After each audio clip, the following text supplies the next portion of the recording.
Welcome to Murray Montgomery's Lone Star Diary. Murray is a published author and syndicated newspaper columnist. He writes nonfiction stories about the Old West, most of them about cowboys and pioneers to the Lone Star State. Other true stories with an Old West flavor from all parts of America will also be included from time to time. Murray has been writing for some 20 years for the online magazine, Texas Escapes. So sit back and relax, and enjoy these true stories of old Texas. Now, here's Murray.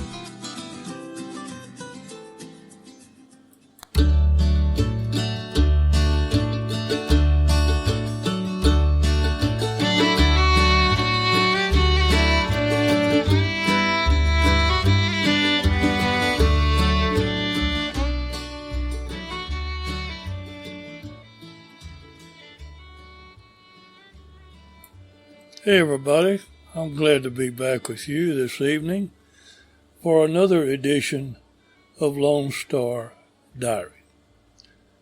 You know, friends, on the last several issues we've been talking about the Texas Revolution.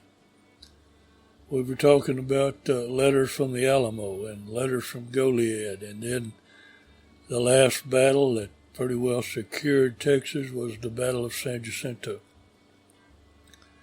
But I've got a story this evening that is related to San Jacinto because of the twin sisters. Now, if you're not a historian of Texas or follow Texas history, the twin sisters may not mean anything to you.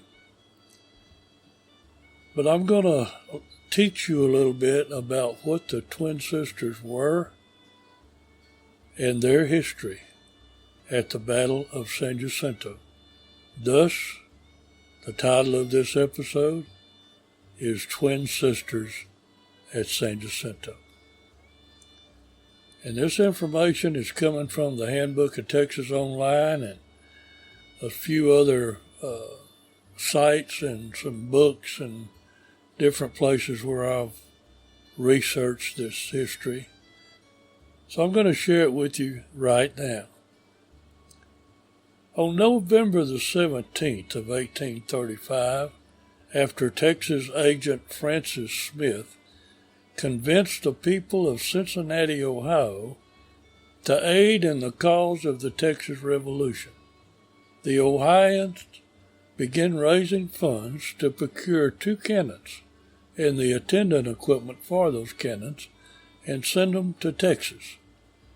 Now, since the United States was taking an official stance of neutrality toward the rebellion in Texas, the citizens of Cincinnati referred to their cannon as hollowware.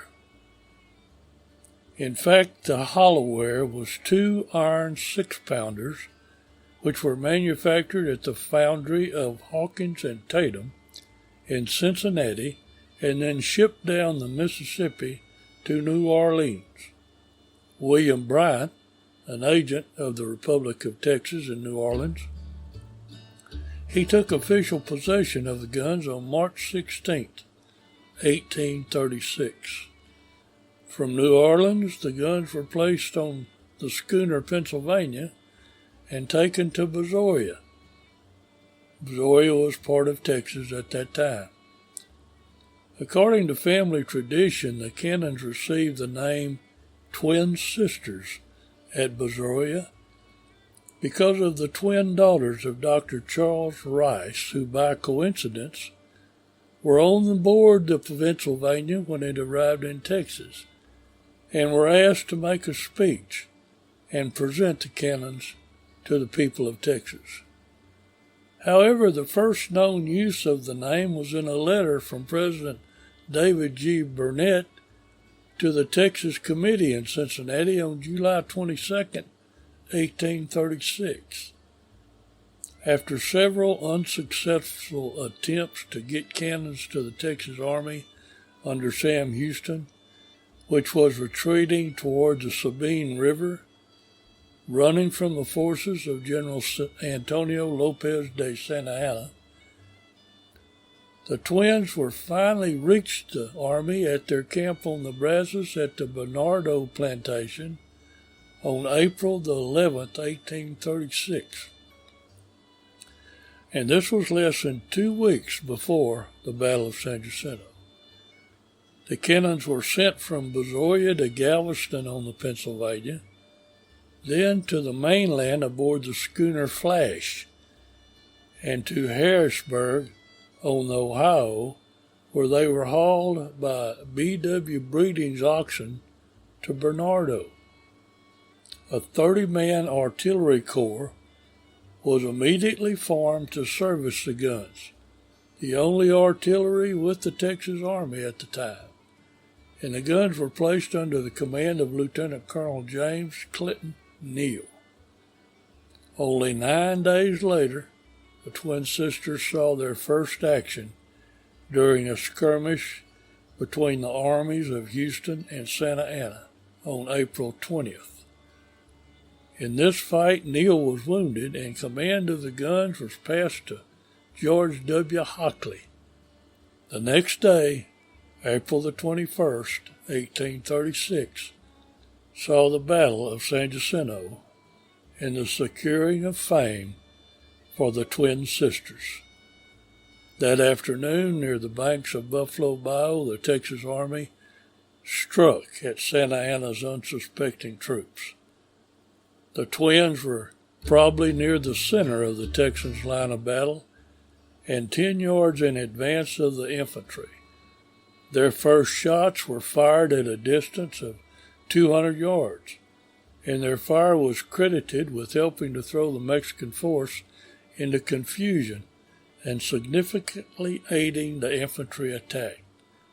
During this battle, the twins fired handfuls of musket balls, broken glass, and horseshoes, as this was the only ammunition the Texans had for the guns.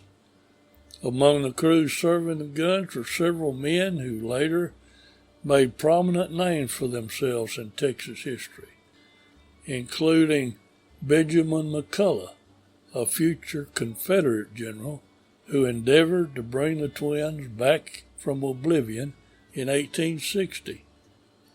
In 1840, the twins were moved along with other military stores to Austin, where on April 21st, 1841, they were fired in celebration of the 5th anniversary of the Battle of San Jacinto.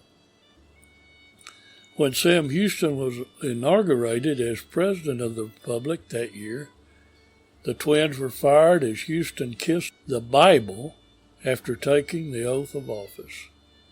In 1842, the twins were placed on the summit of President's Hill in Austin to defend the river crossing against an attack by Mexican troops who had returned and occupied San Antonio for a short while.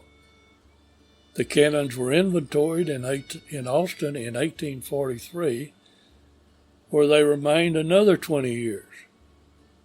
Reports of them being sent to Baton Rouge after Texas was annexed to the United States in 1845 were incorrect. Then came the election of Abraham Lincoln and the succession crises, and even before Texas called a secession convention, men were beginning to think about preparing for war. McCulloch, recalling his service with the Twin Sisters at San Jacinto, thought that these guns should once again be on Texas soil. He wrote to Governor Houston informing him that he thought the twins were located in Louisiana and should be returned to Texas.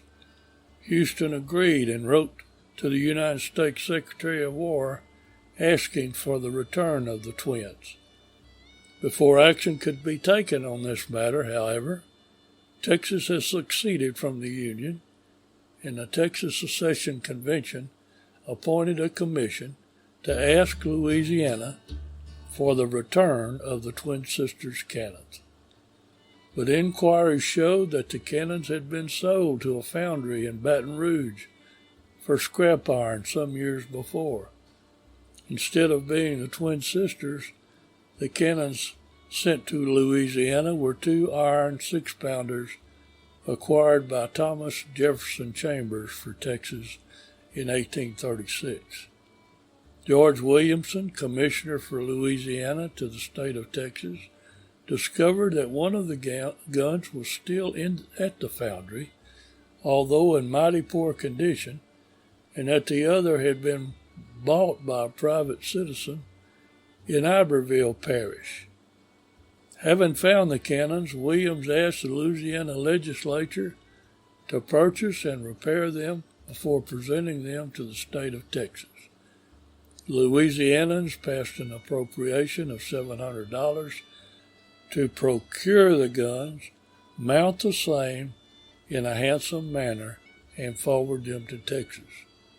The guns arrived on April 20th, 1861, the 25th anniversary of the original firing of the twins at San Jacinto.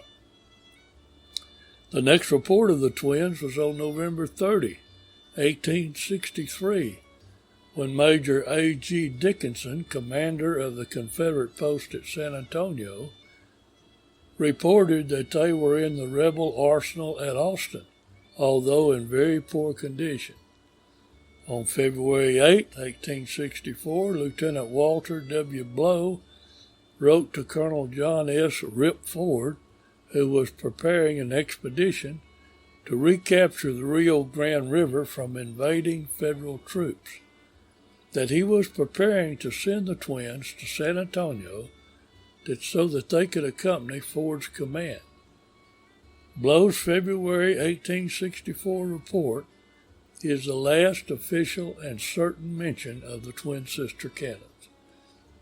Ford took 6 cannons to Brownsville, including 2 6-pounders that were likely the twins.